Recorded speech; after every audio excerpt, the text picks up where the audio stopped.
Lørdag den 10. april. Eftermiddag. Roger de Vlaminck ankommer til Brooklyn-holdets hotel i La Morlaix, nord for Paris. Hans holdkammerater og holdets personale er der allerede og tager imod ham.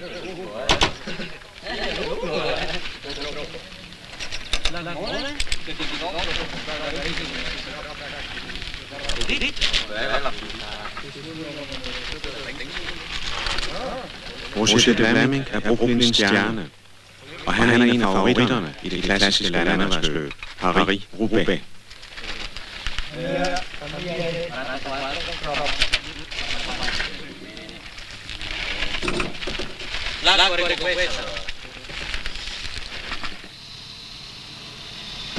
Eddy Merckx ankommer til Molteni-holdets hotel i Survilliers.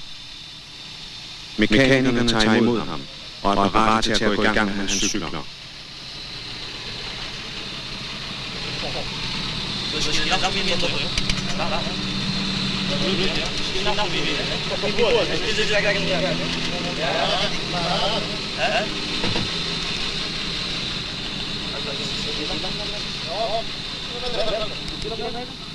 Eddy Merckx er det største navn i den professionelle cykelsport, som han har domineret på en temmelig enestående måde i flere år. Han er Roger de Vlamincks rival i Paris-Roubaix.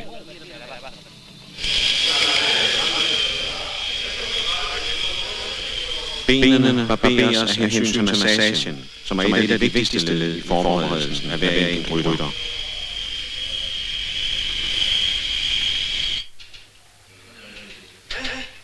Musklerne skal blødgøres før strabasserne. Da Vlaminck er ligesom sine konkurrenter allerede i fin form, efter at have deltaget i en række af de hårde forårsløb i Italien og Belgien.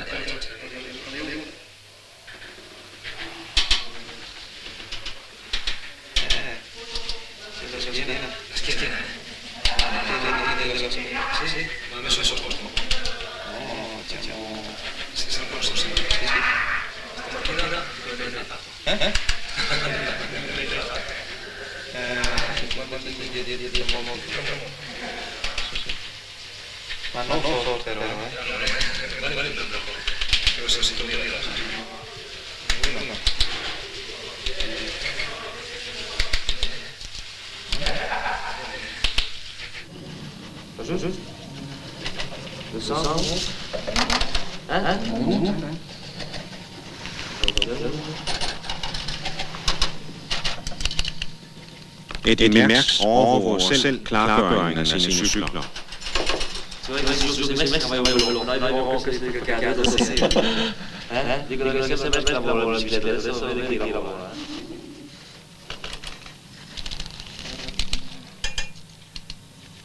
Han har ry for at have et nærmest manisk eller overperfektionistisk forhold til de mekaniske detaljer. Hele tiden er der noget, der skal ændres. Især sadelhøjden.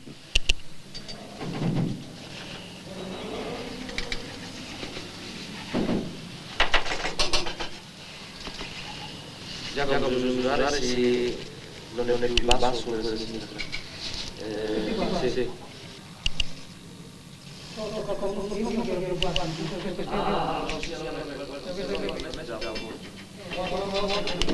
Sì, no, va bene. No, pensavo che la velocità via, no? Sì, d'accordo.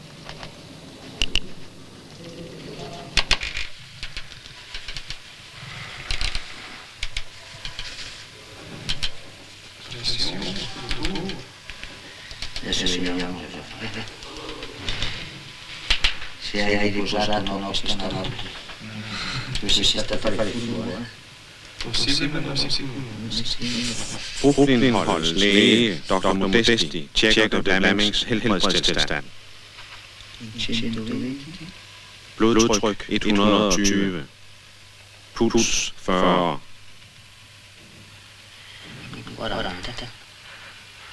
Alt er som det skal være.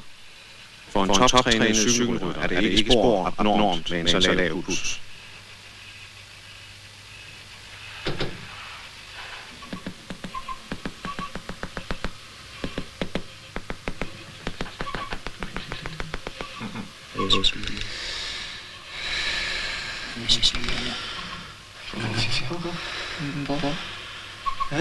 Guarda lui. Un pochettino di te, un po' meno di vita e lui uguale di vita. Che io? Sì, sì. Come mai? E sempre così. Sì? Tipo 2 o 3 giorni poi corri, fega subito, rientra un po' nel volume normale, poi per correre che corre continuamente così come voi, avere il fegato appena al margine. Sì? Sous les tonnelles, quand les filles sont belles, et quand il sur la romances, vous allez voir un coup, hein? Oui, tu sais ce qu'ils vont dire? J'espère qu'ils mettent en valeur que tous les Belges apprécient avant de faire un coup le bon pain français. Hos Landria i Chantilly er optimismen meget udtalt. Her satser man på et dobbelt trumfkort. Freddy Martens magtemager. Freddy Martens til højre, 24 år gammel, den nye superstjerne i belgiske cykelsport. Indtil nu dette forårs dominerende rytter.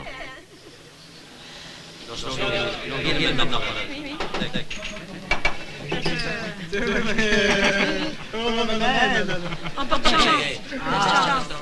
Manuia.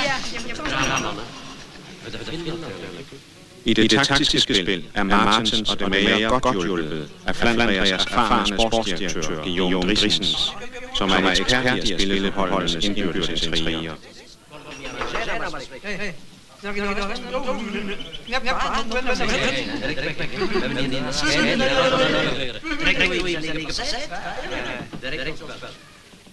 Una cosa difficile perché På Sansons Hotel holder man taktikmøde.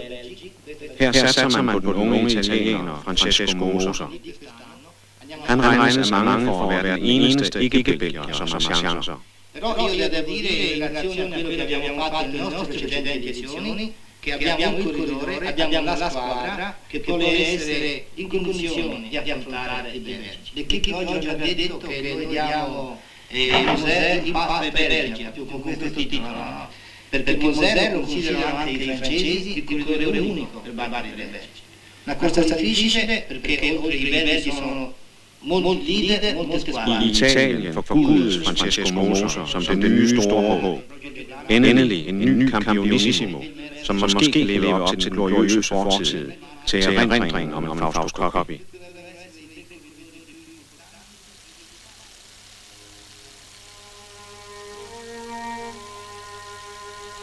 Roger de Vlaming forbereder sig. Det er også et spørgsmål om psykisk opladning.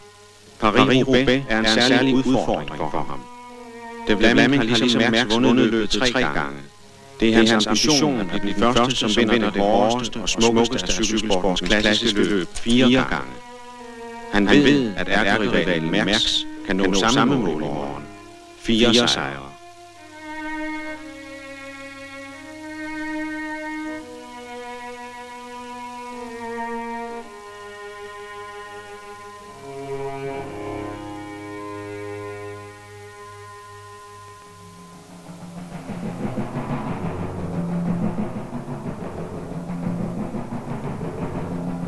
Det, der giver Paris-Roubaix sit ry som det hårdeste og mest fascinerende af alle de klassiske endagsløb, er den dramatiske stemning, som altid præger sidste del af løbet. Nemlig når man når frem til det berygtede L'Enfer du Nord, helvede nordpå. Dette helvede består af nogle primitive, smalle markveje med over 100 gammel stenbelægning. Le Pavé du Nord. Veje, som ikke mere benyttes til almindelig civiliseret trafik, men kun til turtransport og til cykelløb. Et i sandhed legendarisk terræn. Dette helvede er år efter år skueplads for danske infernoscener, utrolige strabasser, martyrier. Nogle år er vejkanten forvandlet til en mudderpøl, og de toppede sten til en glidebane. Og dette helvede er hjemmebane for de flamske supermænd. En eksklusiv affære for de absolut stærkeste.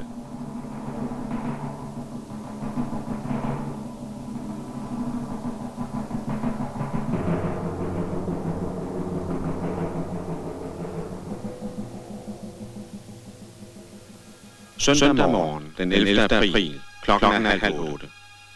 Her fra torvet i Chantilly skal starten til det 74. Paris-Roubaix gå om et par timer. Løbet blev kørt for første gang i 1896, og siden har det været kørt hvert år, undtagen under verdenskrigene. Og hvert år giver løbet nyt stof til legenderne om helvedet nordpå. Paris-Roubaix er 270 km langt, men de første 145 km køres på normal asfalteret landevej. Først i Neuilly når man frem til løbets strategiske zone, de frygtelige Pavillonår.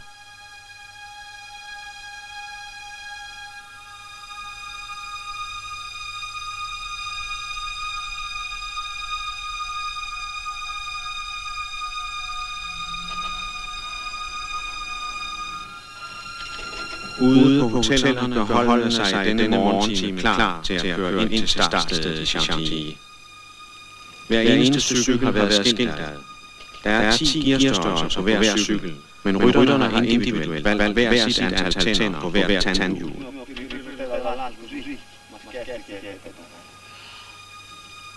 Moses og hans bedste hjælperytter Ole Ritters cykler er forsynet med nogle særligt stærke tændringe, specielt fremstillet til dette års Paris-Roubaix, i håbet om at undgå alt for mange punkteringer på de umulige stenveje.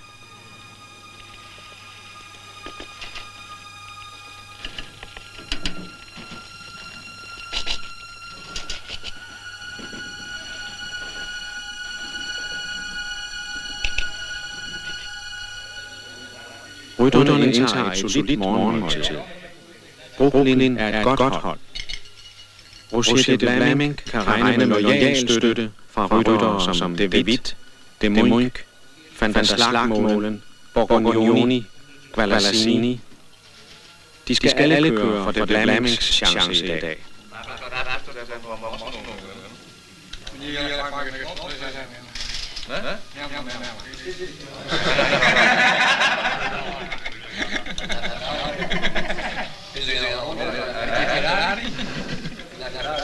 En blodig bøf er den bedste morgenmad for en cykelrytter.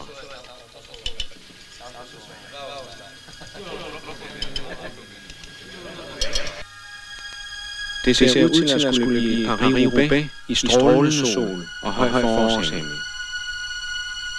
Nogle af holdene benytter turen ind til Chantilly som en opvarmningstur i morgenkulden.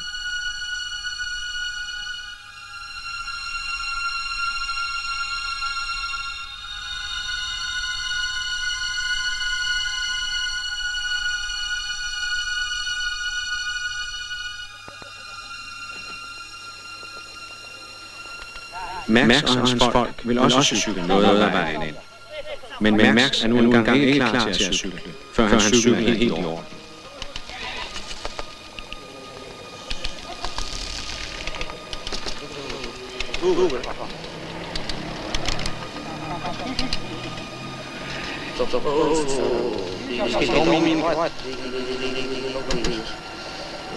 Stop.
15 hold er ved at indfinde sig på tårnet i Chantilly. Hver eneste af de 154 deltagende ryttere skal indskrive sig til start. Det er præsentationsritualet, som også giver publikum chance for at se heltene.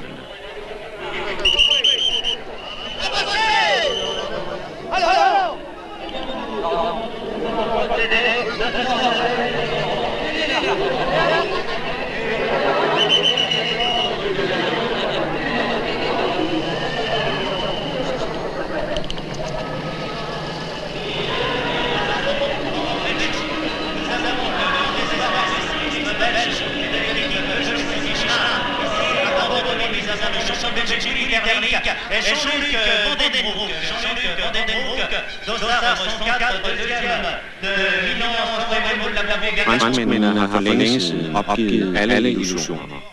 Det er mange år siden franske cykelryttere har kunnet hævde sig i dette store franske løb. 20 år siden sidste franske sejr. Men det skal ikke hindre nogen i at hylde de nationale helte. Tour de France-vinderen Bernard Thévenet skriver sig ind på deltagerlisten. Paris-Roubaix, vous le savez, des ennuis de santé l'ont éloigné du succès dans Paris-Nice. Eh bien, peut-être Bernard Thévenet Og veteranen Raymond Poulidor, 40 år gammel. Raymond Poulidor, vainqueur de la flèche wallonne de Milan-San Remo, 20 fois champion du monde et vainqueur de poids. Den italienske mester Francesco Moser er han manden, der kan true belgierne.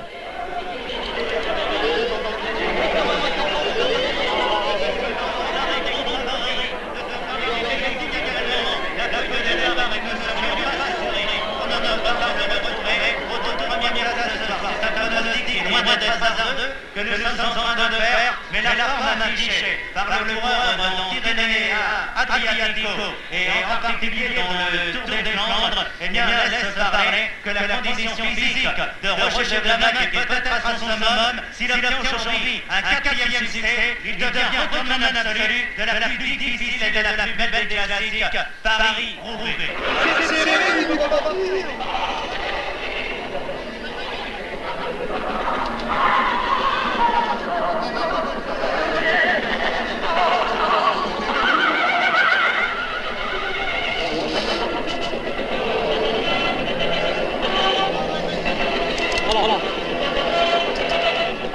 Merci. Attention, reculez, s'il vous plaît.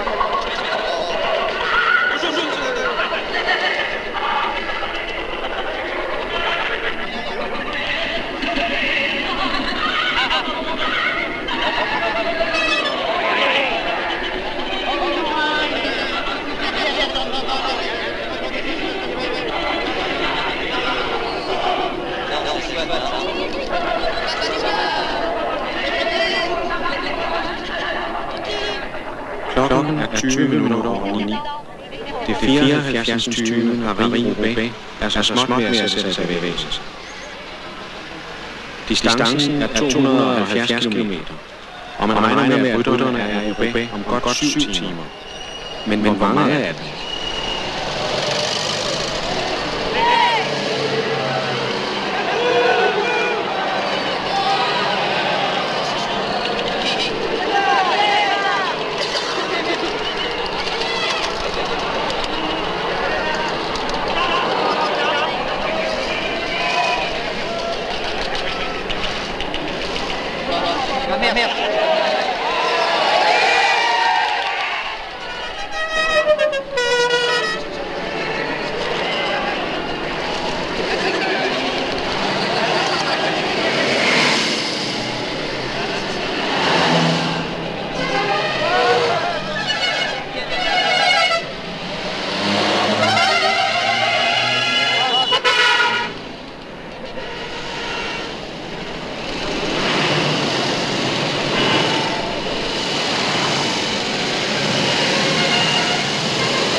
Samtidig på det kommunale stadion i Roubaix.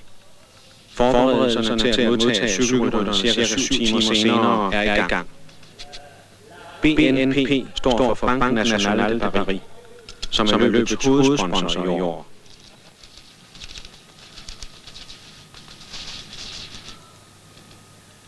Dagbladene L'Équipe og Parisien Libéré er arrangører af løbet, ligesom Tour de France og de fleste andre renommerede cykelløb i Frankrig.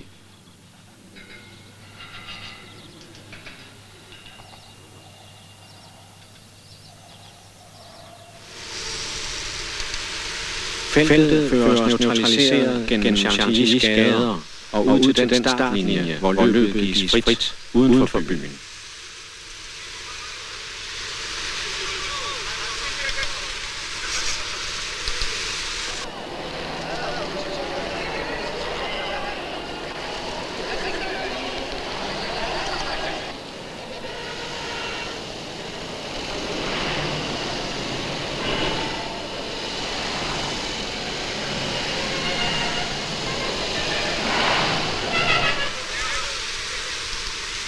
Det er smukt vejr, men koldt på den tid af dagen. Rytterne har taget overtræksærmer og ben på for at holde varmen.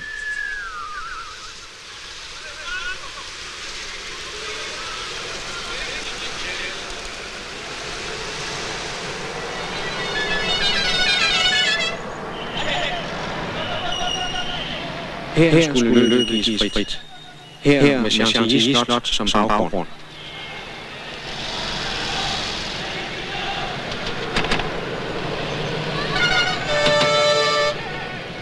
Der foregår et eller andet uforudset, og sandsynligvis højst ureglementeret forud.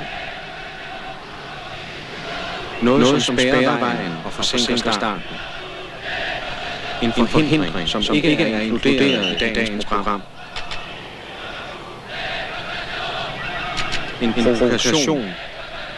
En demonstration.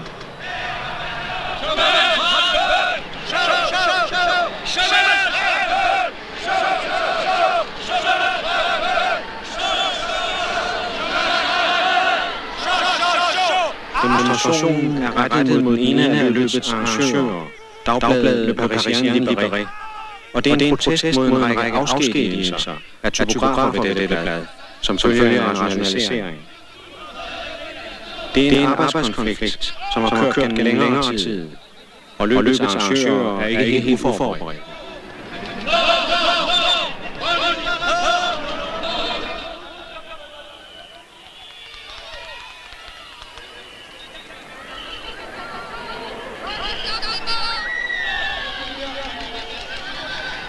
Men man kan også benytte ventetiden til at få justeret sadlen.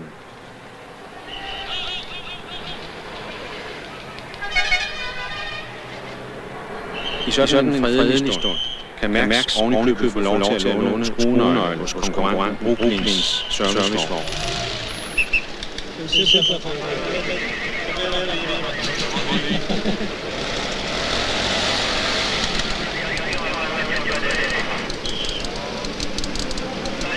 ¿Cuántos días sería eso?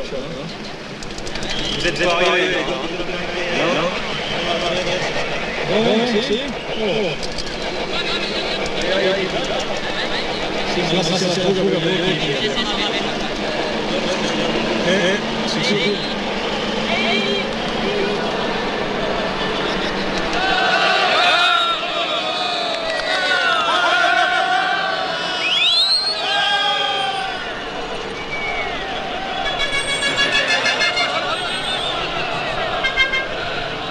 Professionel cykelrytter er som bekendt en levende plakatsøjle.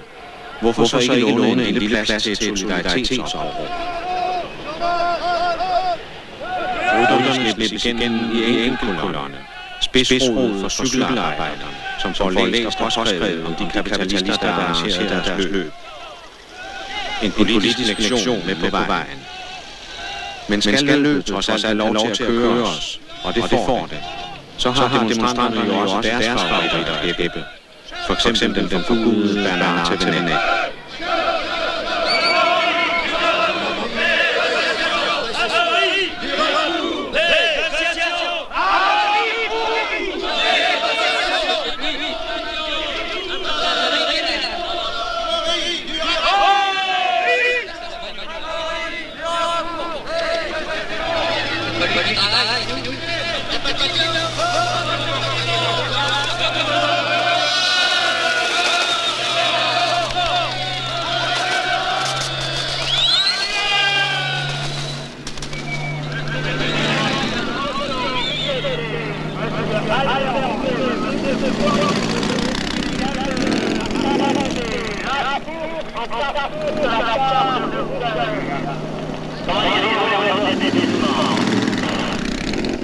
Ce qui est malheureux, c'est pour les coureurs. Pour nous aussi, parce que ça va nous, la course va finir plus tard. Et pour les coureurs qui sont réveillés déjà, tout ça, rester comme ça, en tenue de course, moi je dis que c'est pas heureux. Normalement, il ne faut pas mélanger, il ne faut pas mélanger la politique avec le sport. Le sport, c'est le sport, les coureurs, ils sont pour rien, il y a un sportif non plus. Je ne comprends pas qu'ils fassent des choses pareilles. J'ai déjà dit l'année dernière, je leur dis encore cette année. Parce que c'est vraiment lamentable. Il faut penser un peu aux horreurs, les gars. Manden på bagsædet i Broklins servicevogn er en løbskommissær fra Cykelunionen, som kontrollerer, at alt går rigtigt til. På forsædet sidder Roger de Vlamings sportsdirektør, Franco Ribiori.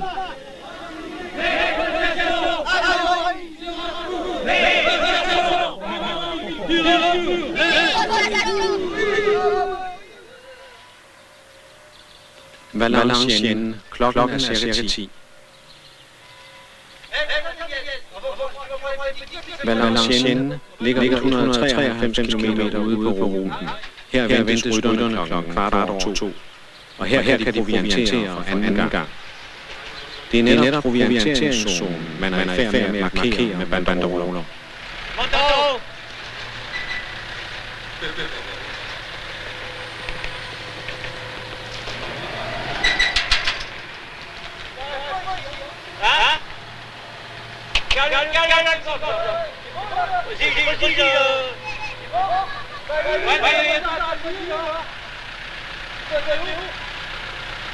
Parce que le 13 n'a pas aucune chance. Hein. Ouais, juste. Vous en tombez, juste. À 56, il a gagné. 1956. Café de la Place Valenciennes. Ventesal for de cykelsportsinteresserede. Det bliver en af årets store dage, selvom ingen gør sig illusioner om fransk sejr i Paris-Roubaix.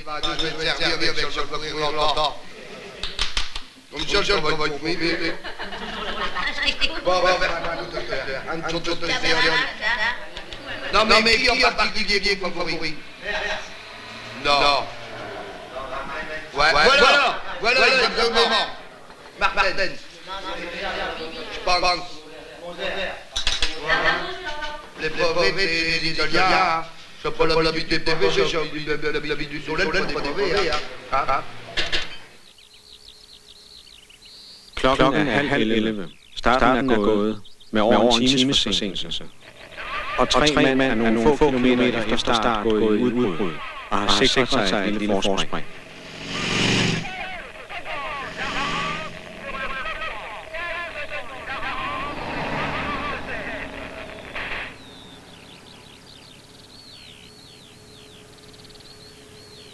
Tre franske ryttere, som forhånd siges at være helt uden chancer, og som måske netop derfor tager initiativ for at gøre sig mærket på dette tidlige tidspunkt, hvor favoritterne endnu slumrer, og ingen er interesseret i at sætte farten op.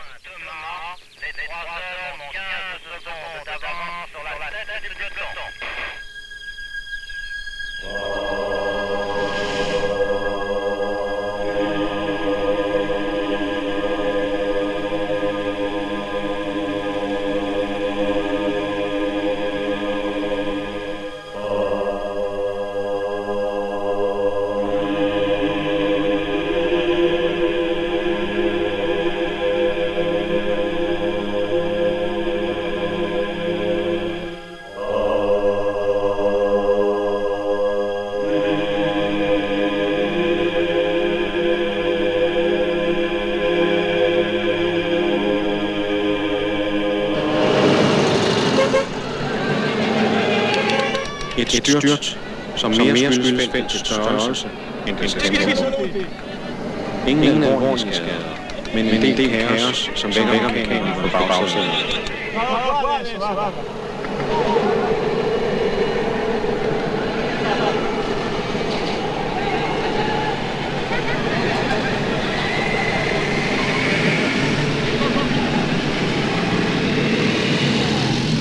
Alle mekaniske skader ordnes hurtigt, og da der ikke kører stærkt i feltet, bliver det ikke noget problem for de uheldige at komme op til feltet igen.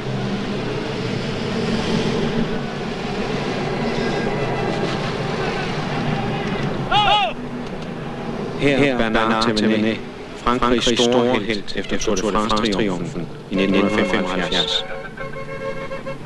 I Paris-Roubaix har han næppe nogen chance. Han er ikke gået på brosten.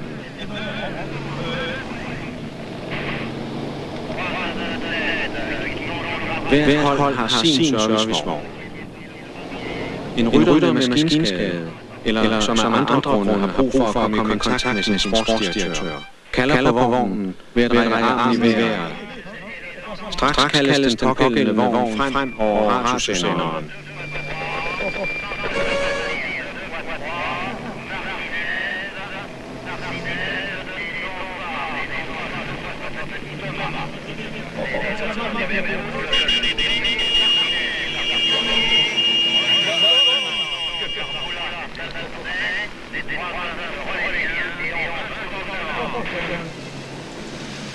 De 15 servicevogne er placeret i en bestemt rækkefølge, som der er trukket lodder om.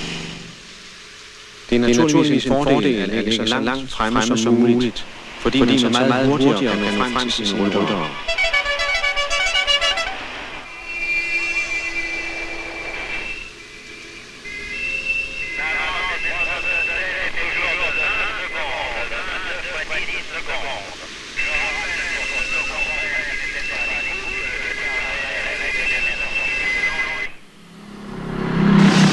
Klokken er 5 minutter i 11. De tre udbrydere har øget deres forspring.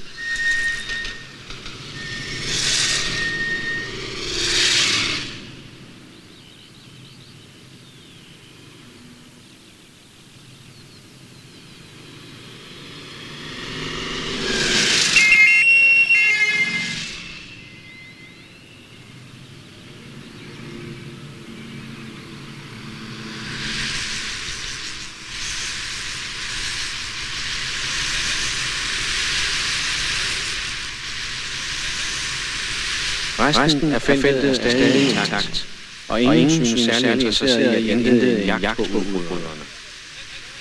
De mange motorcykler, som sværmer ind og ud omkring feltet, er pressefotografer, filmfotografer, radioreportere og interne kommunikationsfolk. Og foruden de officielle biler, er der en meget lang kortege af pressevogne, som selv kan vælge, om de vil ligge foran eller bagved.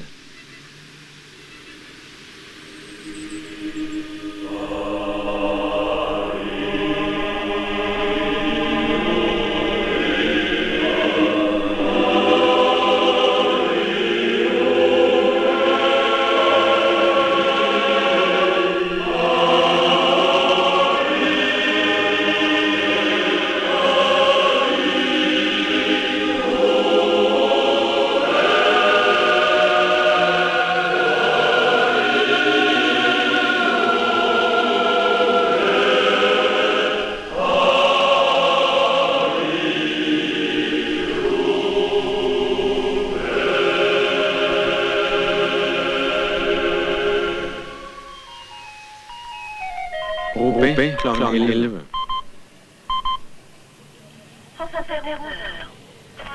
Produktionsledelsen for Eurosionsreportagen, som skal dække sidste timer i løbet, er bekymret over forsinkelsen.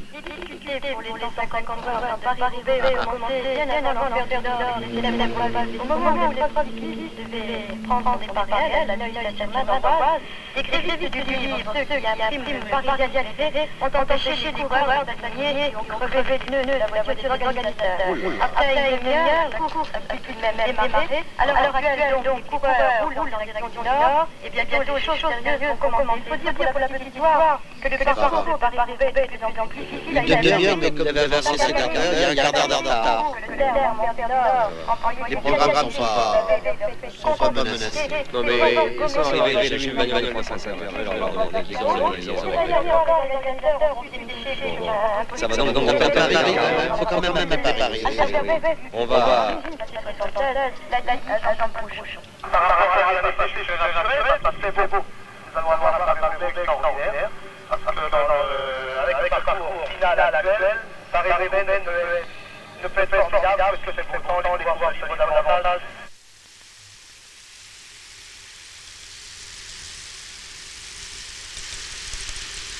et fint samarbejde i udbrydertrioen. De skiftes pænt til at tage deres føringer. De kører virkelig deres løb til gavns.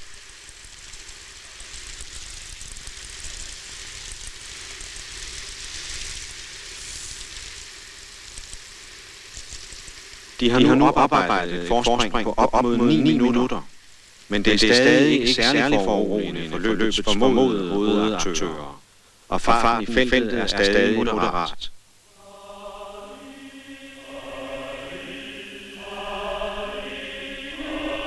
For en ordens skyld er det dog Molteni og Flandria, det vil sige hjælperyttere for henholdsvis Mærks og Martens, som har lagt sig forrest for at kontrollere, at farten trods alt ikke går helt i stå.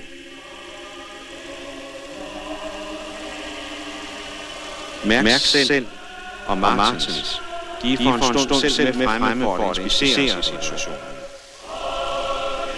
Inde midt i feltet med den regnbuestribede trøje, verdensmesteren Henrik Kuiper. Og i læg hos sin hjælperytter Ballazzini, Roger de Vlaminck, afvendende.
Feltet kører gennem Compiègne.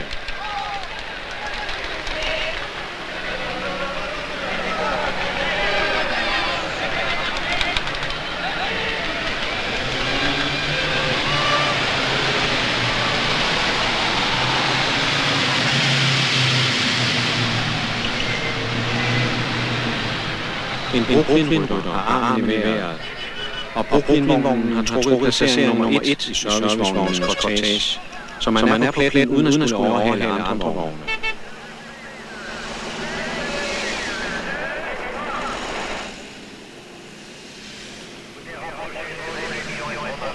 At skifte hjul tager cirka 10 sekunder.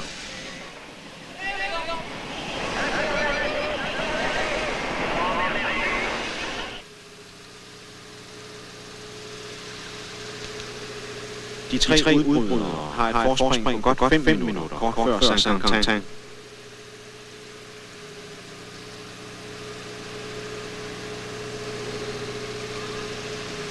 De virker alle tre meget friske endnu, og de skiftes om førerne i en glidende harmonisk rytme.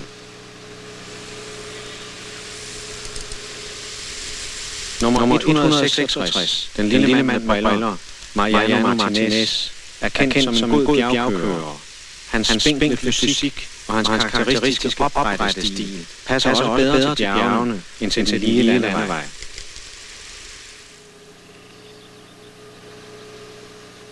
Den ene af de tre, Jacques Goulart, er punkteret. Heldigvis er Jobbo-vognen lige bag udbrydergruppen.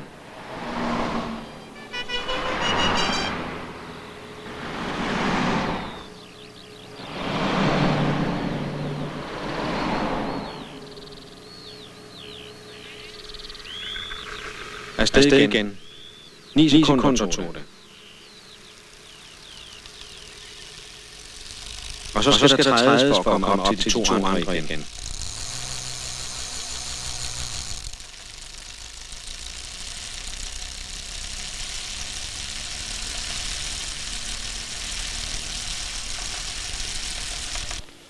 I mellemtiden er løbet nået til Saint-Quentin, men her sker der noget uventet. En ny forhindring. Bilerne kan ikke komme igennem, og rytterne må ind over fortorv og køkkenhaver for at komme igennem. Kaos. Cykelløbet er blevet til et forhindringsløb.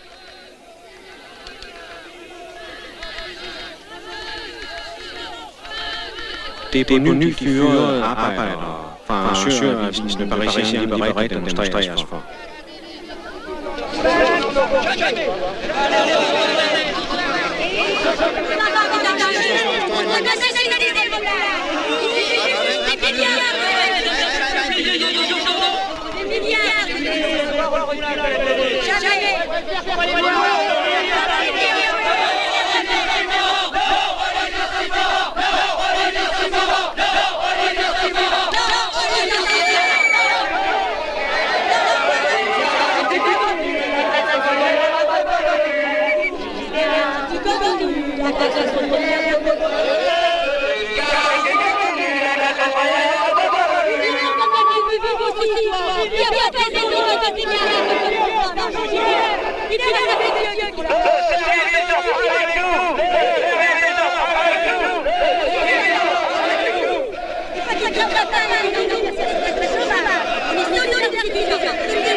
Men både de 3 udbrydere og siden feltet får lov til at slippe igennem, og med nogle minutters forsinkelse også de ledsagende biler. Cykelløbet kører videre.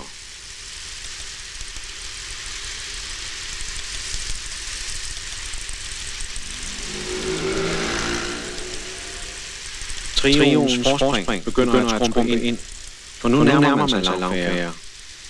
Nu er der ikke langt til helvede. Og det betyder, at farten skrues op i feltet.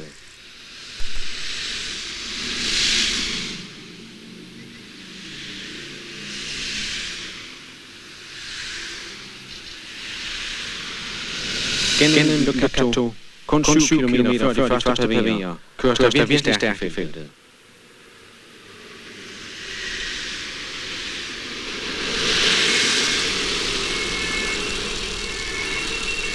Lige efter feltet ligger 2 af løbsledelsens vogne. Derefter de 15 servicevogne, enkelte pressevogne. De fleste af dem er kørt i forvejen.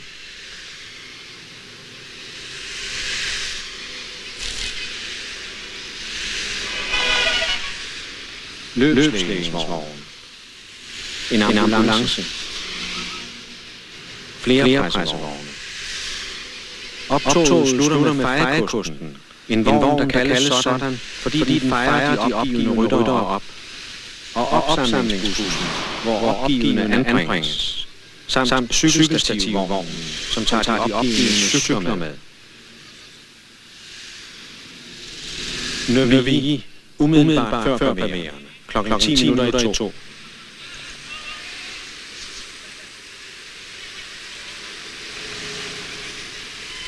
En enkelt rytter i spidsen. Det er Talbot, en af de 3 udbrydere. Og der er de 2 andre, Martinez og Boulin.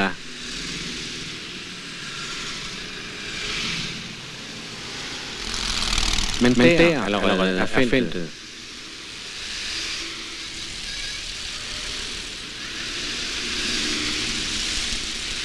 Det er meget vigtigt at komme ind på pavéerne blandt de forreste. For de fuldstændig deforme brostensveje vil med det samme fremkalde spredning i feltet. Her starter helvede. Det første stykke pavé er kun 3,5 kilometer langt, men frygteligt traverserende. Vejen er fuldkommen deform, og her lige efter Neuville ovenikøbet med en skrap stigning. Og hvem kommer først ind? Det gør Talbot. Han synes ikke indstillet på at resignere sig sådan uden videre.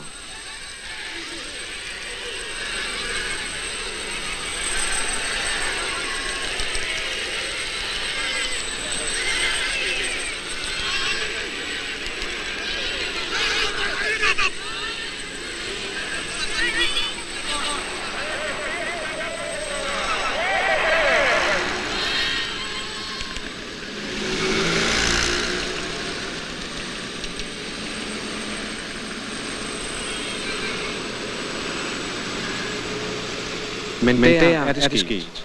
De forreste feltet når ham og stryger forbi. Det er Roger de Vlaming, fuldt af Walter Planckaert.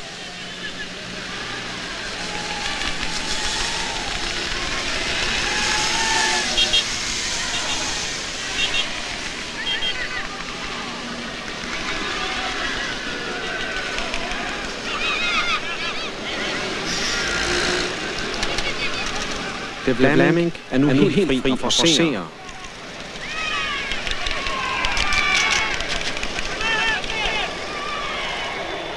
I feltet er der panik og tegn på opløsning.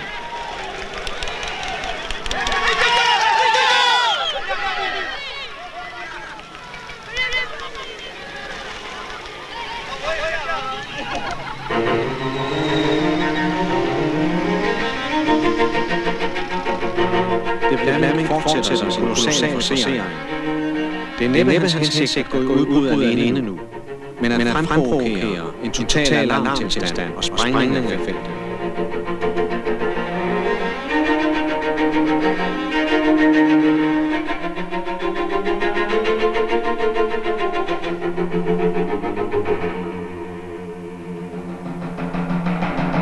Bag ham er det den svorne fjende Freddy Martensen, som fører an i forfølgelsen.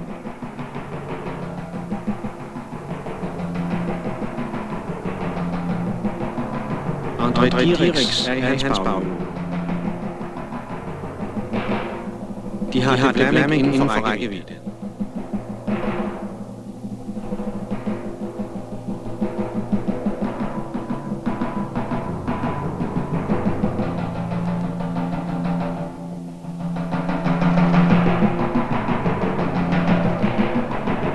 Forfølgerne er ved at få kontakt med de Vlaming.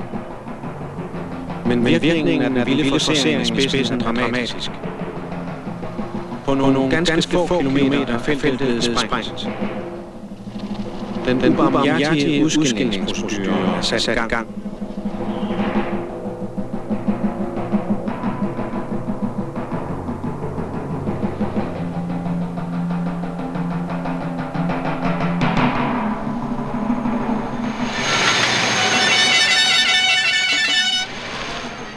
I den forreste cirka 20 mand store gruppe ses blandt andre Moser, Dierix, Planckaert, to-tre Brooklyn-folk foruden de Vlaming. Men Mærks kommer først her, i spidsen for anden gruppe.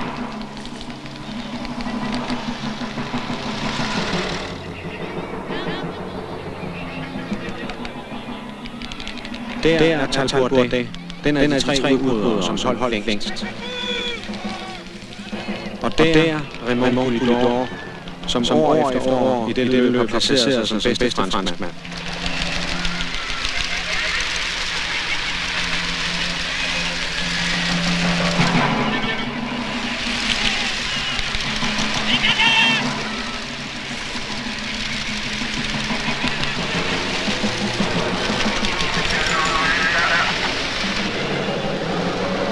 Bagud distanceres de uheldige og de svage, og dem, der slet ikke kan lide brostenen. Mange foretrækker at køre ude i rabatten.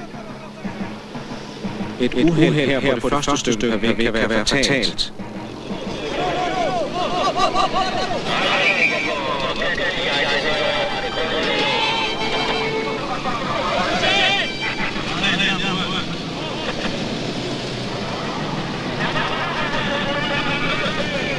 Her får fejekosten endelig noget at bestille. Her begynder opgivelsen.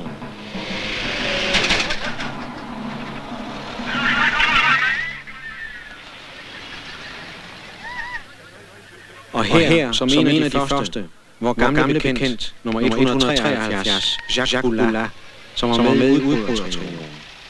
Her er han, Jacques Boulard, helt færdig. Hans Paris-Roubaix gik hertil.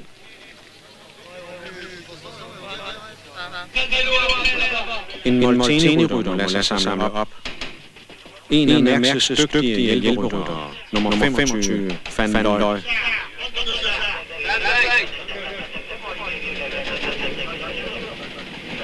Je suis avec le meilleur.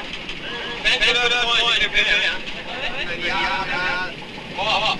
5 km.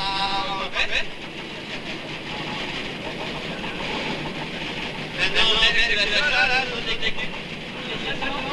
peut-être.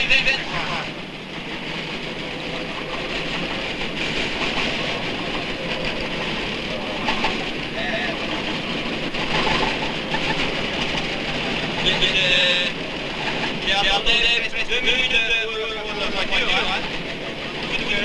La voiture, ça y est, 2-3 minutes.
De gamle brostensveje benyttes til daglig kun af bønderne, som skal ud til deres marker. Og så denne søndag i april måned af cykelrytterne. I det smukke vejr er vejkrydsene udflugtsmål for de omkringliggende landsbyer. Her venter man på at få et glimt af det store løb, som har gjort dette terræn legendarisk. Her venter man på nogle øjeblikkes indtryk af sang, af bedrift, drama, martyrium.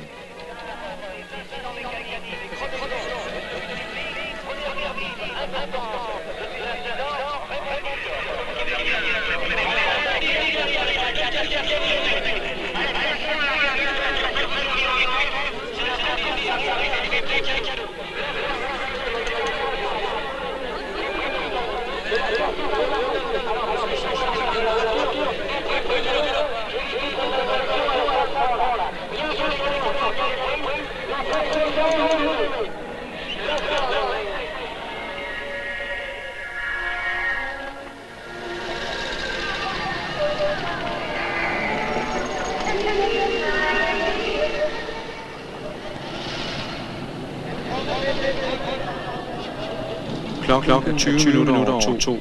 Nu nærmer løbet sig.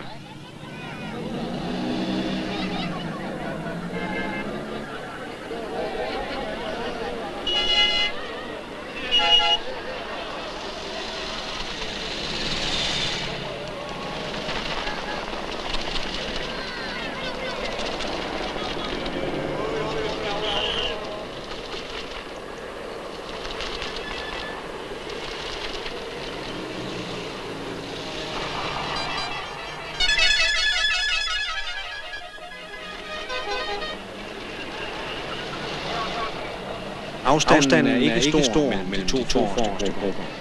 Det vil sige, at Mærksgruppen har halet ind på Vlamming-gruppen.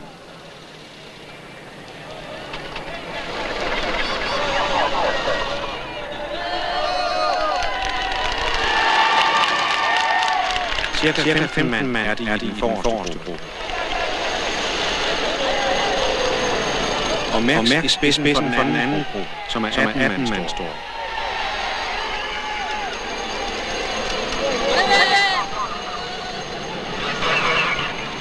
Men Martins var ikke med i nogen af de to grupper. Han må have haft et uheld.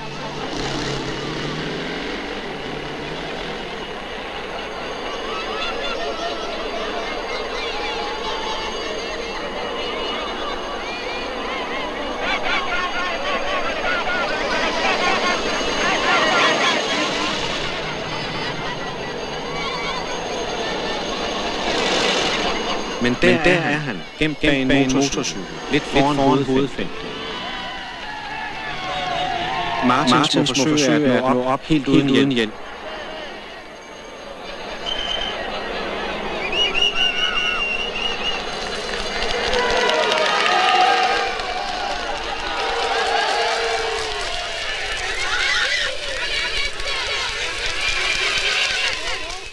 Et par kilometer længere fremme. Situationen er overskuelig. Der kører stadig godt til i førergruppen. Diriks fører an foran Verbæk. Det er bliver de flamskyskytteres terræn. Trods forcering foran er Mærksgruppen her anført af Godefroth nu ganske nær på kontakt. 7 små sekunder skiller dem. En sammensmeltning mellem de to grupper er umiddelbart forestået. Men hvor langt er der ned til den uheldige Martins? Han må slide for ikke at miste sin chance. Hvis han opsluges af hovedfeltet, som ikke er langt efter ham, risikerer han at hænge bagude. Martins er en meget stærk rytter, også i solokørsel. Men det er alligevel mærkeligt, at ingen af de holdkammerater, som er med foran, lader sig falde tilbage for at beholde stjerne frem. 40 sekunder er der imellem Martins og de førende. Og der er 20 sekunder mellem Martins og hovedfeltet, som her anføres meget optimistisk af danskeren Ritter.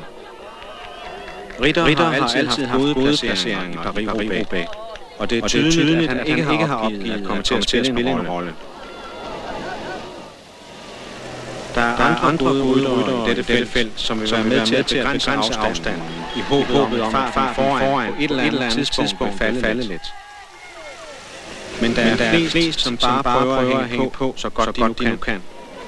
Den tunge ende af feltet er ved at blive hægtet af, og bag os må den ene efter den anden opfølge med.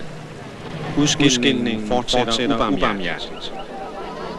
Og først hernede, efter hovedfeltet, kommer bilkortegen. Løbsledelsen i de røde vogne tillader endnu ikke servicevognene at passere feltet og køre frem bag de førende ryttere.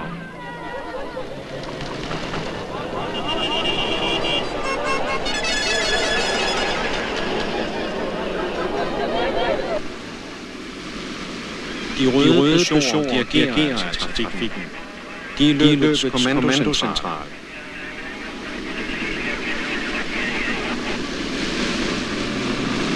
Et styrt, nummer 163, er ved Inudi. Han kommer ikke på cyklen igen i dag.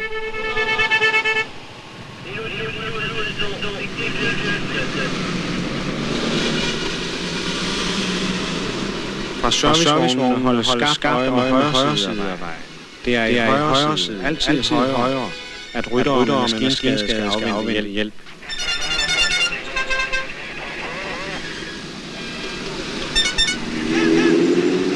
Som her for eksempel. Det skal gå hurtigt nu, fordi der sker så meget foran. Han må klare sig selv med det hjul.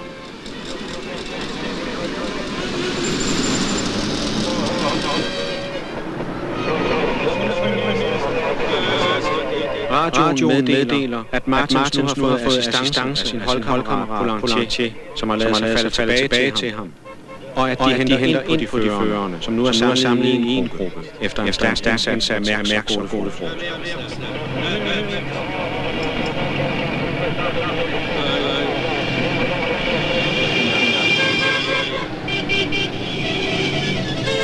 Brooklyn-vognen låses frem til direkte kontakt med Fleming. Han skal have besked om, at Martins nærmer sig.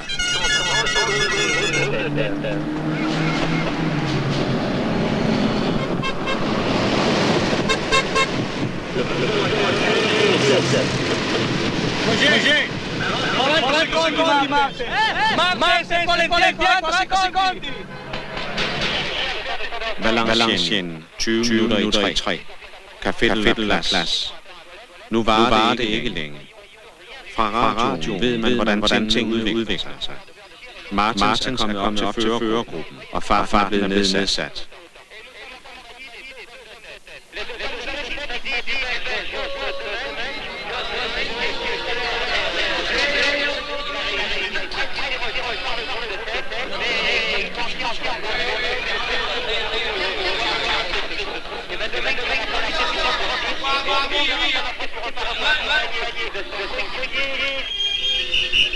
Men kort før Valenciennes sker der noget.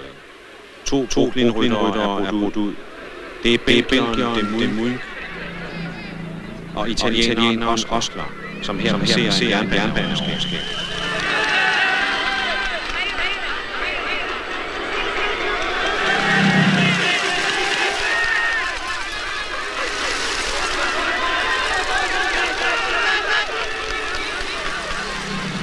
Dette udbrud er en taktisk manøvre. Hverken Demouy eller Osler hører til dem, man regner med her løb. De er sendt afsted af Fleming i den hensigt at tvinge hans konkurrent til større aktivitet. Fleming ønsker helt klart at diktere, hvordan løbet skal køres i år. Han er i offensiven, også med dette skinudbrud af hans hjælperyttere.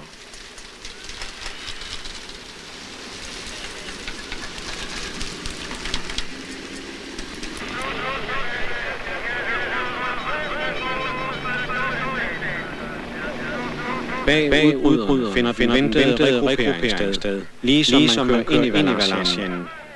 Kuy Polidor ritter noget op. Det var også sidste chance for at være med i det slutspil, som forestår efter proviantering i Valenciennes. Nogle af de allerværste pavéer venter længere nordpå. Løbet er kun halvvejs inde i helvede.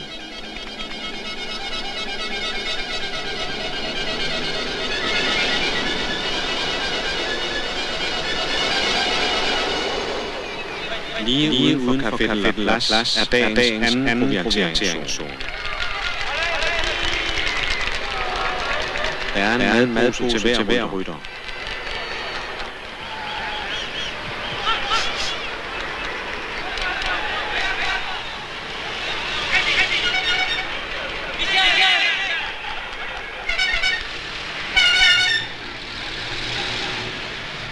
Det er også stedet, hvor mange af rytterne står af.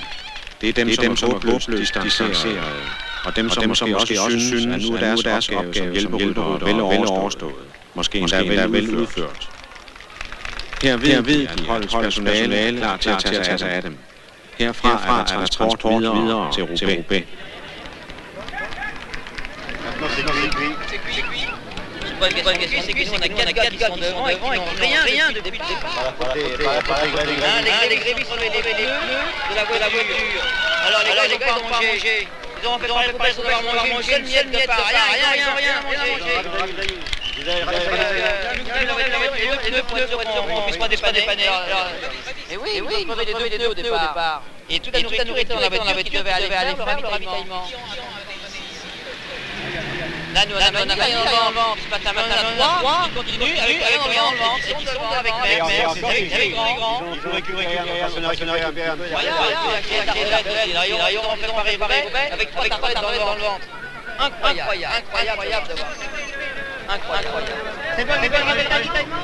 Nogle er opgivet længe før Valenciennes, men har været så heldige at få et lift til private bilister, som har været ude at cykelløb.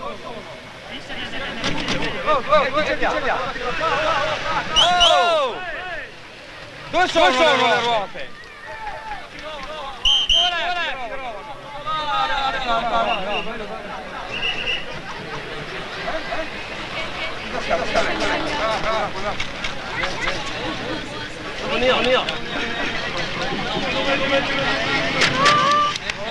C'est bien.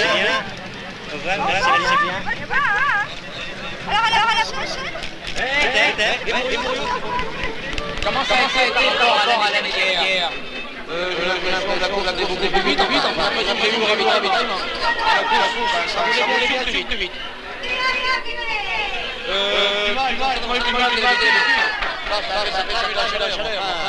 Je pense que la femme est très belle, quoi. Oh, ça doit être lui en cours de route, certainement. Je vois tous les ans depuis cette année, enfin. Je viens tous les ans. Oh, depuis 8 ans.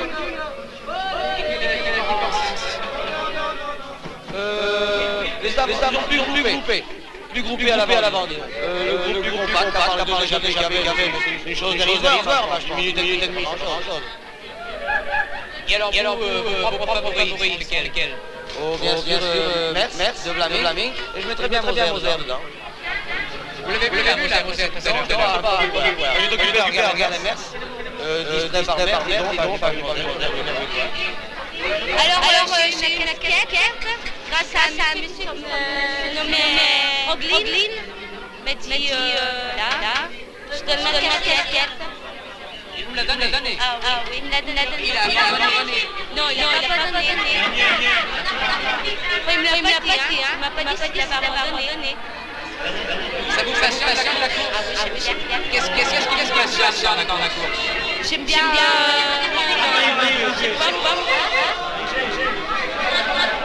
C'est quoi? C'est des hommes, quoi? Ouais, les hommes. C'est ma mère.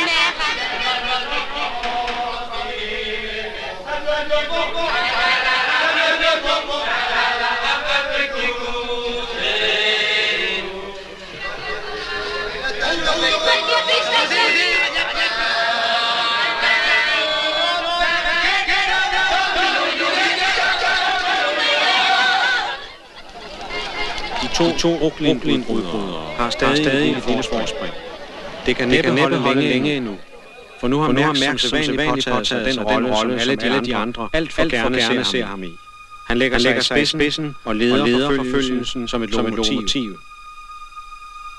For Vlaming er sagen klar. Det må være op til Mærks at køre det udbrud ind, som Vlaming har iscenesat. Mærks trækker en lang hale efter sig. Cirka 40 mand stor er det nye felt, nu hvor det går løs på helvedesbrosten igen.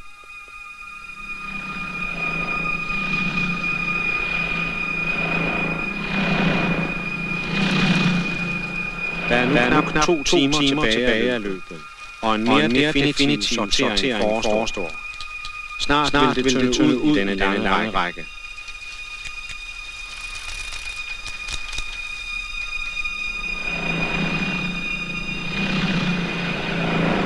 Et styrt.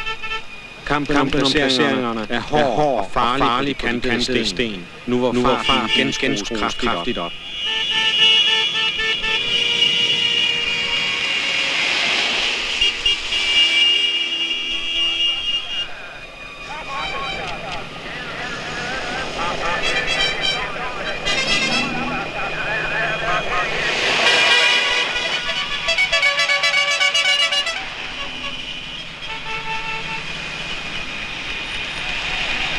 Polidor er rasende.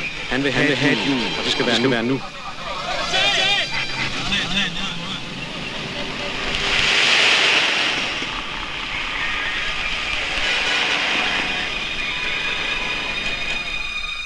Der bliver kørt meget stærkt nu.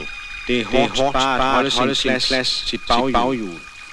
Martens, De Meyer, Dierix, Godefroot, De Vlaming, og Mærks forrest. Mærks prøver at knække de andre med sin voldsomme forcering.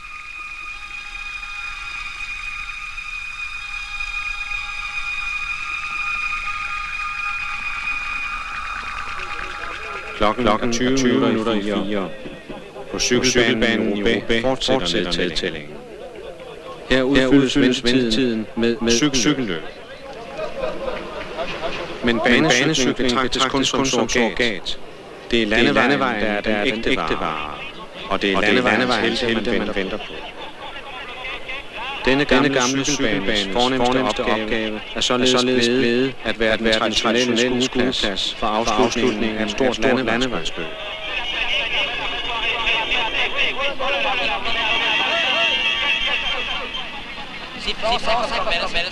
Roubaix ligger ganske nær den belgiske grænse, og cykelbanen er et valgfartssted for tusinder af belgiere i dag.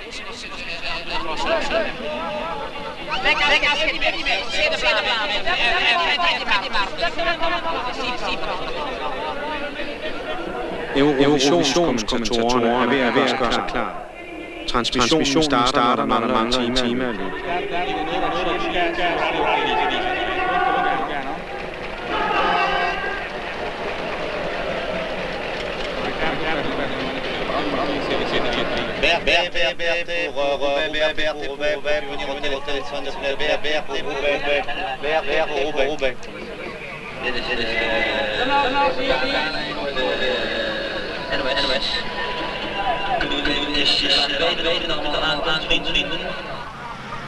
Og ude i helvede er der sket et par ting. De to Brooklyn-udbrydere er blevet indhentet. Men umiddelbart efter er en enkelt rytter stukket af. Det er franskmanden Sibylle, som dristigt forsøger sin chance.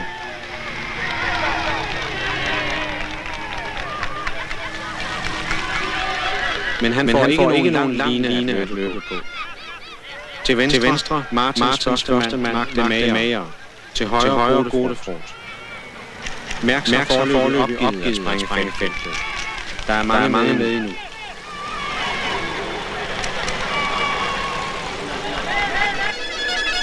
Flere uheld.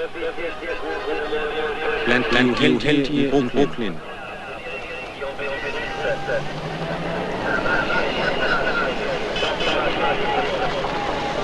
Og der ligger Valter Plancard. En af dem, der gjorde sig gældende. De må vente på lægen og på opsamlingen. Brooklyn-vognen må frem til Vlamming igen.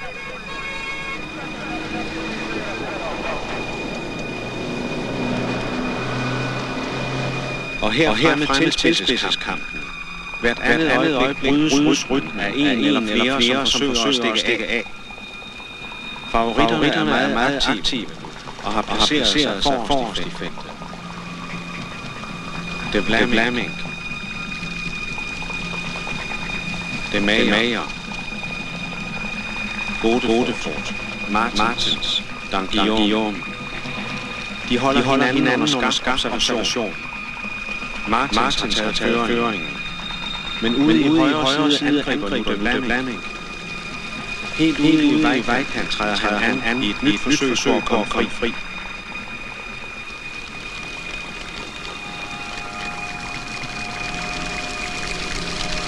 Moser er den første, som reagerer. Og Martins den næste. Alle er klar over, at nu gælder det om at være med.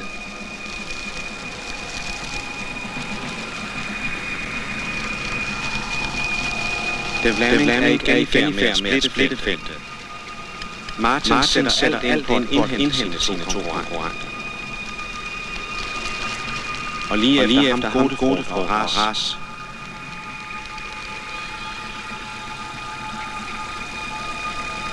Endelig når han op til dem, og dermed er situationen neutraliseret. Men feltet skrumper ind. Cirka 25 mand stadig samlet her. Cirka 35 meter fra Roubaix.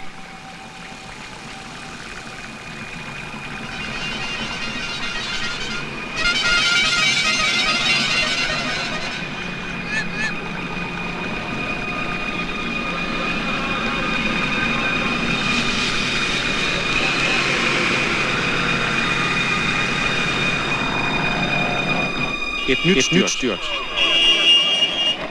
Det er Martins. Freddy Martins er styrtet.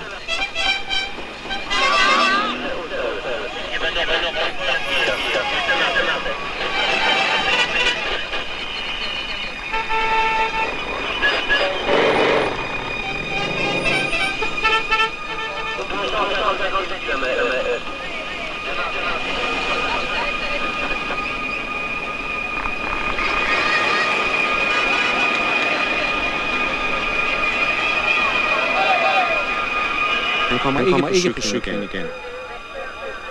Løbet er forbi for den mand, som mange regnede for superfavorit. Martin slutter løbet som passager i lægens vogn.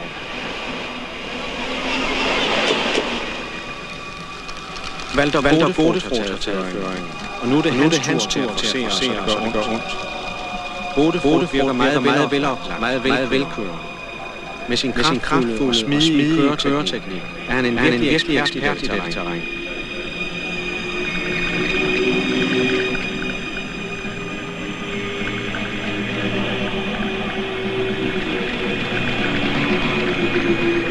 Og pludselig er det sket. Fire mand har revet sig løs. Godefroth, De Meyer, De Vlaminck og Kuiper. De Vlaminck ser sig tilbage og går frem for at sætte farten yderligere i vejret. Læg mærke til De Meyer og Vlamingks baghjul. Han kører nu sin egen chance. At Martin styrtede har gjort hjælperytteren De Meyer fri for enhver forpligtelse. Der er 400 meter ned til resten af feltet. To mand har skilt sig ud og ligger midtvejs mellem udbryderne og feltet. Det er franskmænd Poulidor og Danguillaume, som desperat forsøger at komme med i dette utvivlsomt afgørende udbrud.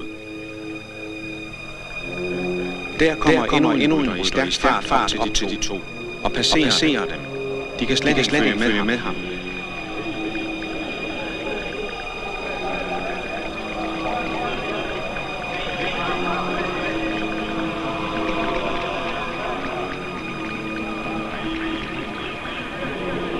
Det er Francesco Moser. Hans stil er karakteristisk.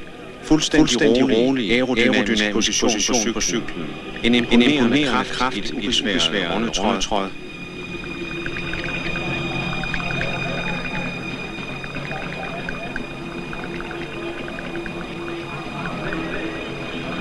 Moser haler ind på udbryderne.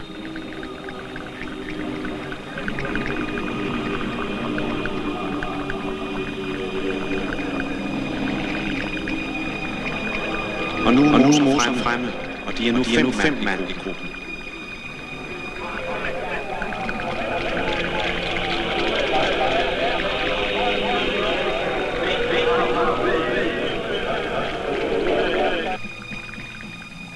Godefroth rammes af et uheld. Han er punkteret, og dermed er hans chance borte.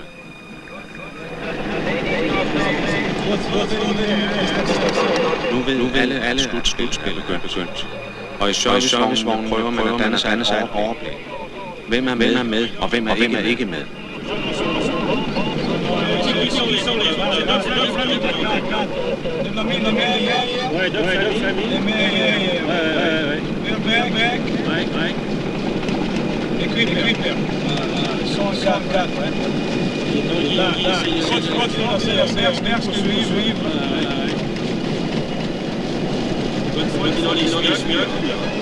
Des faillances.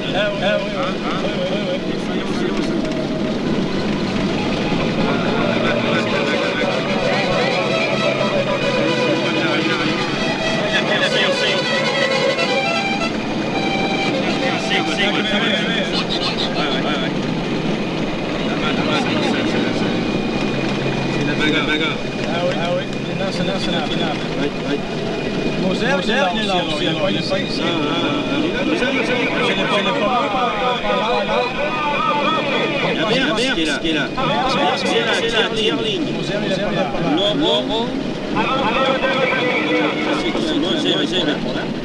Italieneren Moser, belgierne De Vlaminck og De Meyer, hollænderen Kuiper i den regnbuestribede verdensmestertrøje. Det er de fire, som har skaffet sig et muligvis afgørende forspring.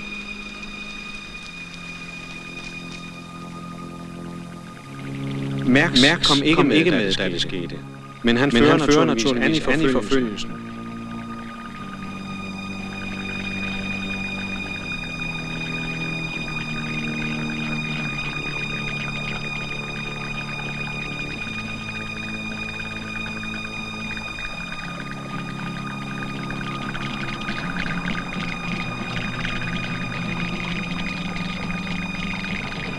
Lige bag de fire udbrydere har Eurovisionsens kamera anbragt sig. Den direkte transmission er i gang.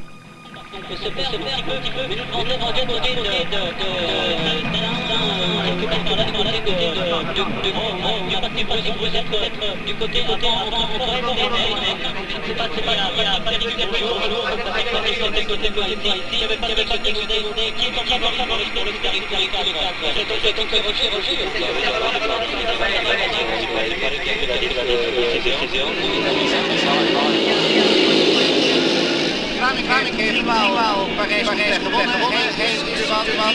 Absoluut record op zijn naam kan leggen.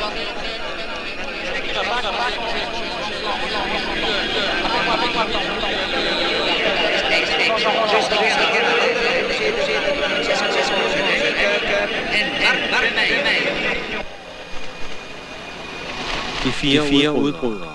Hvor stort er deres forspring nu?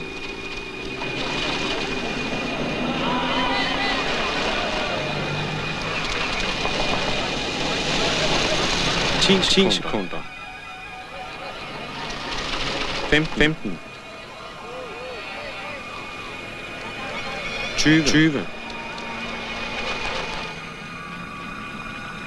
25. 30.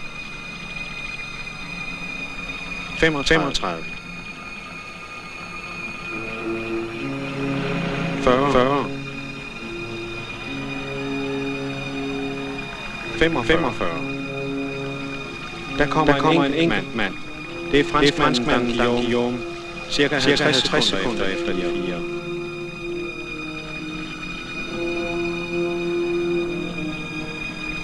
Og der kommer Mærks 8 og de andre. Cirka 15 sekunder efter Guillaume. Og altså over 1 minut efter Fleming og Moser.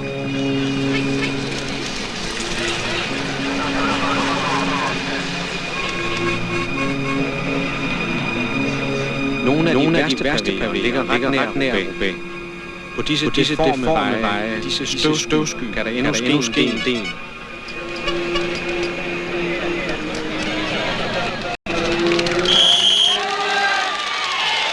De fire udbrydere.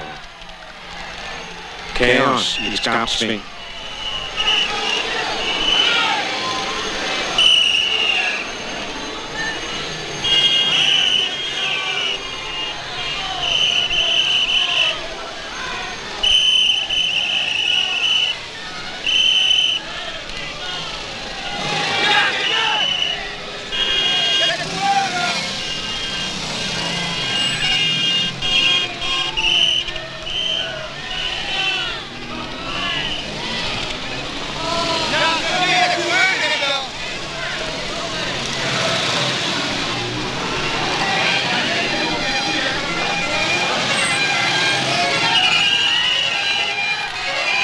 Der kommer Guillaume.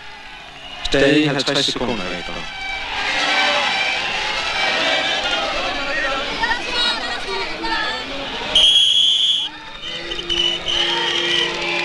Og der Mærksgruppen. Godt 1 minut efter førergruppen. De er kun 12 mand nu i Mærksgruppen. Resten er distanceret.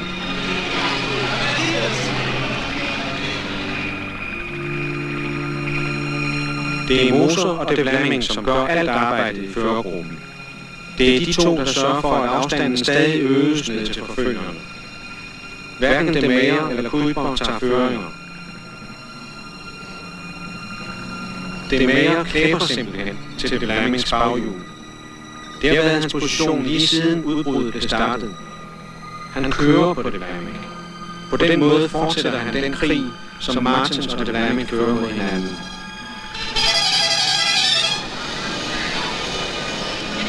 Kuiper hele tiden bagerst. Er han træt? Eller ligger han og lurer på at stikke af? Det er det, han har gjort til sit speciale. Og det er jo det, han uventede ved verdensmester på sidste år.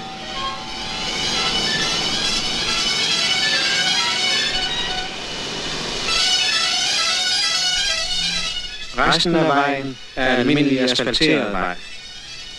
Det er næppe sandsynligt, at nogen bagfra kan nå op.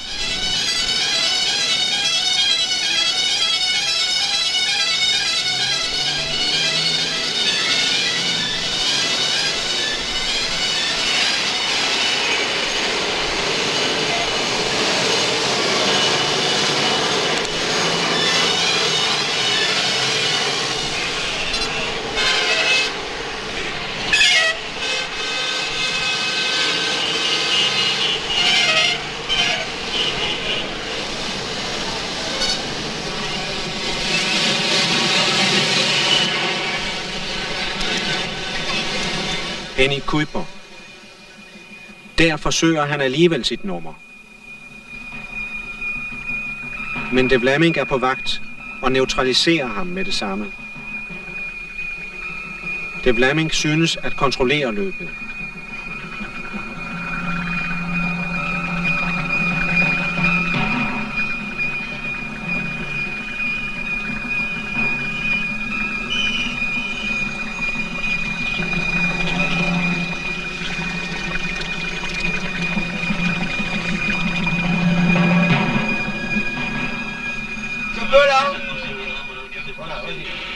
Champion du monde. Je peux? Top! Ah, on aime pas. Et voici du ralenti. Un peu de ralenti. J'en viens sur l'hélicoptère en 5. Oui. Oui, non, mais j'en viens sur la même. Qui aurait peut-être été avec les meilleurs aujourd'hui et qui aurait, malgré tout le mal que l'on a pu dire de lui, après tout chacun court avec ses moyens et même s'il ne fait pas toujours tout ce qu'il faut dans une échappée, s'il ne prend pas les relais les plus longs, et c'est peut-être zeer lastig maken. Zeer lastig zelfs. Oh, ik heb niets tegen de Vlamingen hoor, maar ik kijk alleen maar het spel. Het spel van mocht ik ook nog grens zijn. Dat zou ik moeten doen. Want die spurt, die gaat die nu weer ook winnen. Verrà superata oggi, ma anche oggi si è corso a media veramente notevolissima. Dovremmo essere intorno ai 42 all'ora, mentre si approssima la periferia di Roubaix. På de sidste kilometer satser De Vlaeminck igen meget hårdt. Hans føringer er hårde og udmarvende. Han prøver tilsyneladende at fremtvinge en afgørelse inden opløbet. Han tapper kraft ud af sine 3 ledsagere ved at blive ved med at forcere.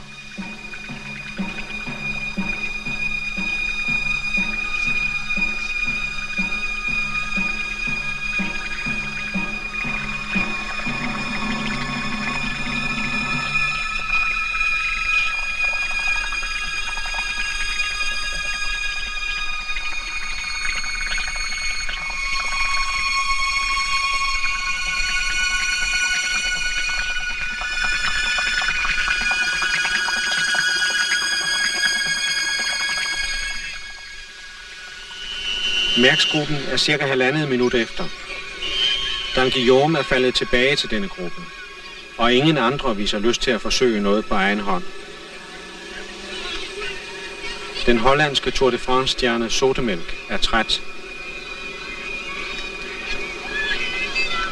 Merckx synes resigneret.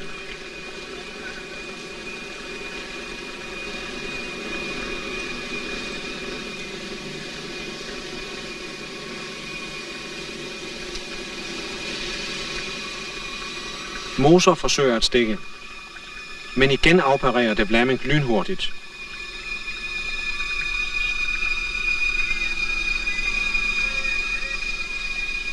Og Kuiper igen, men De Vlaeminck ser det og er på hjul med det samme.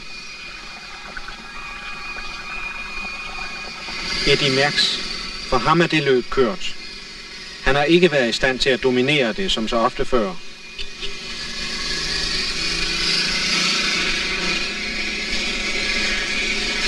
Men pludselig træder han kraftigt an. Merckx angriber på dette sene tidspunkt. Den sidste kilometer. Hvem af disse 4 er mest spurtstærk? Normalt uden tvivl De Vlaeminck, og dernæst Moser.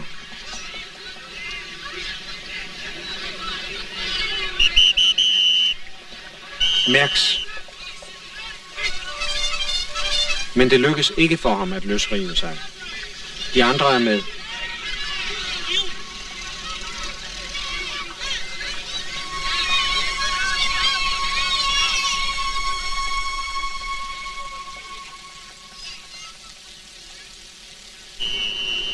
Klokken er 10 minutter over 5. Lidt afslapning, før de kører ind på stadion.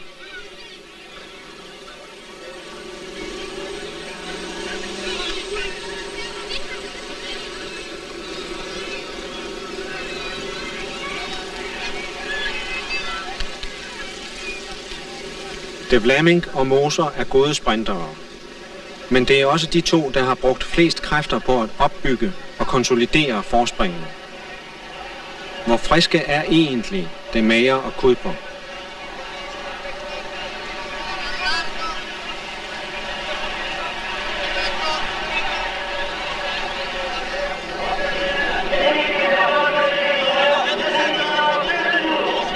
skal køre 1,5 omgang på banen.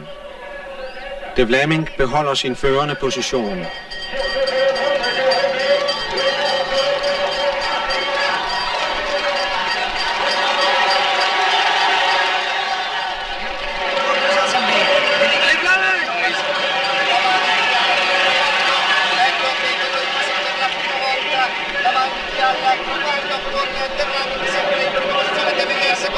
Ecco Francesco che si sta portando all'arco.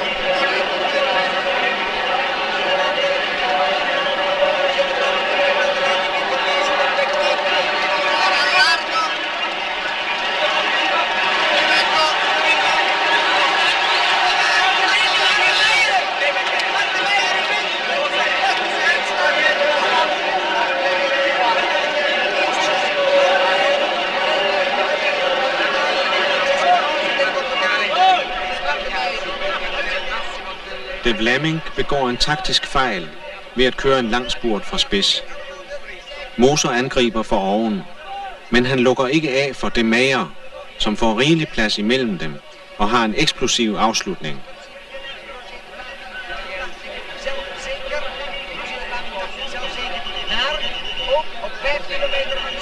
Nummer 1, Mark De Meyer. Nummer 2, Moser. Nummer 3, De Vlaeminck. Nummer 4, Kuiper. Udenfor nærmer Mærksgruppen sig stadion. 4 ryttere har skilt sig lidt ud fra resten. Det er Jan Raas, Merckx, Godefroot og Dan Guillaume.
Den uventede vinder, Mark De Meyer.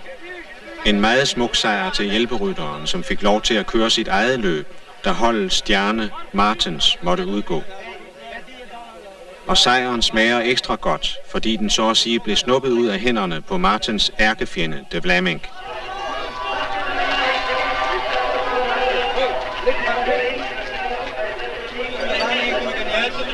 En dit tweede week zondag, ja. Dan heeft ook wel misschien een beetje gespeeld. En bij hem naar voren. En vandaag in de lange is die gaan moeten doen. Maar anders, ja, ik ben heel gelukkig. Kan niet gaan opdoen. Maar dan staan. Maar een beetje dat ik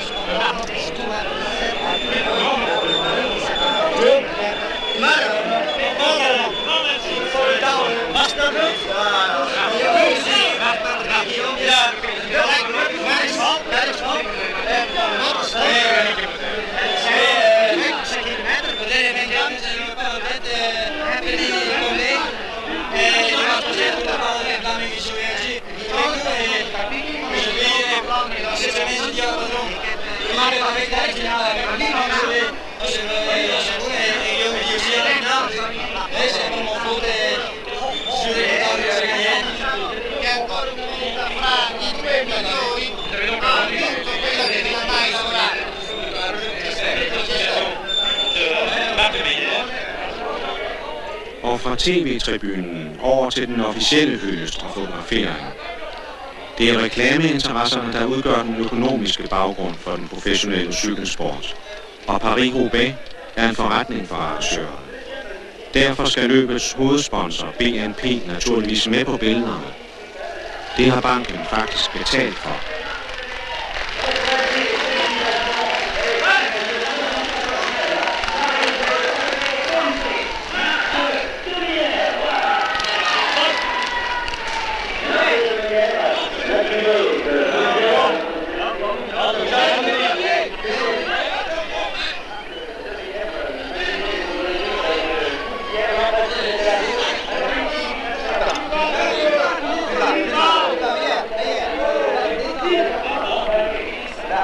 Næste ritual er vinderens obligatoriske forfriskning, en flaske Perrier.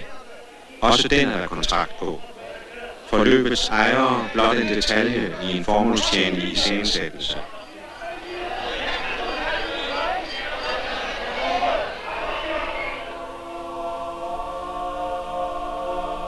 Eddie Merckx, resigneret.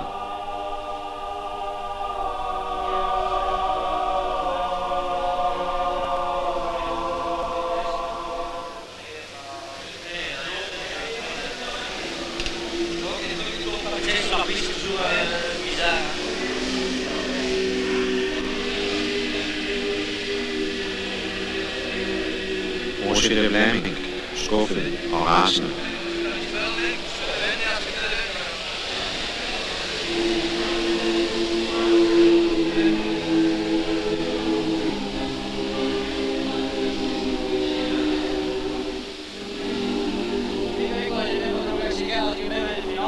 Marc Lemaire, lykkelig over sin sejr.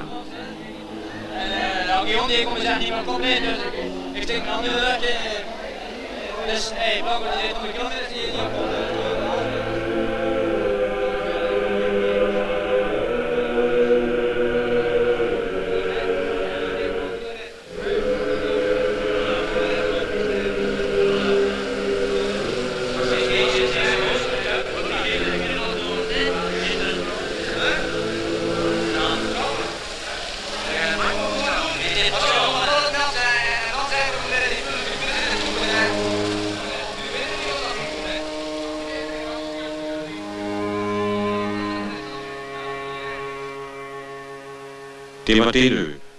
Paris-Roubaix 1976. Et smukt løb med en uventet vinder.